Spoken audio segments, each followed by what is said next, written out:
dismiss outrightly unless it's a question of grave violation of the Constitution. Di ba? So, kasi ang nabenta kasi nung ibang advocates ng hindi nyo man lang titignan yung ebidensya, i-dismiss nyo na. Okay? That's always the case if you question the jurisdiction. Di ba? So when you go to the ICC, kay President Duterte, ano ba unang question ng abogado ni President Duterte? Hindi ba tinanong niya, you have no jurisdiction over us kasi umalis na kami. Wala pang ebidensya ang pinapakita doon. Wala pa. Okay. Pero nagsabi yung korte, sandali lang, may jurisdiction. So the court should not acquit or convict you without looking at the evidence. Klaro yun, Kuya Boy. Paano ka naman magsasabing guilty or not guilty kung di mo pa tinitingnan yung ebidensya? Pero yung jurisdiction, yung i-dismiss mo kasi tingin mo may problema.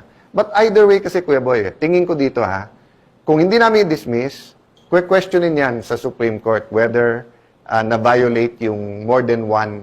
If the Supreme Court, one-year ban. If the Supreme Court doesn't decide, de tuloy-tuloy lang kami. Kung walang TRO, de tuloy-tuloy lang kami. But if we do decide na sandali lang, may violation to nung one-year ban, therefore, hindi dapat umabot sa amin ito, ang mangyayari nito,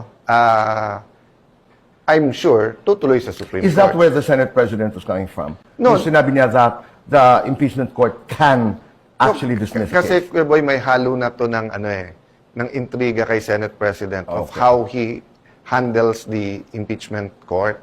Kasi may nagsasabi, ang pinanggalingan nito, yung sinabi nila na dapat inoverrule niya si Senator Bato nung sinabi niyang, I will move to dismiss. Okay. But, Kuya Boy, if the Senate President said na, you're out of order, and then he appealed, so sinabi ni Senator Bato, okay, tell me where in the rules na nakalagay dyan na hindi kami pwede mag-move dahil mali, walang jurisdiction or dahil nga na yung ban. Sabi mo may cite pa rin si Senate President. Senator Bato can appeal. Magbobotohan yun ngayon. Alam ko yan, Kuya Boy, kasi ako yung unang inappeal yung sinabi ni Senate President Enrile sa case ni CJ Corona. I disagreed kung sino pwedeng isupina o hindi. Inoverrule niya ako. I appeal. Kaya nagbotohan. No? So, ang point, Kuya Boy, kung nagbotohan, sino susundin namin? Yung minority o yung majority? Di ba? So, kung sasabihin ni Cheese, 15 kayo or 13 kayo na bumoto to dismiss, tuloy pa rin kami. O 10 lang kami. Pwede ba yun? And then, to convict, you need 16.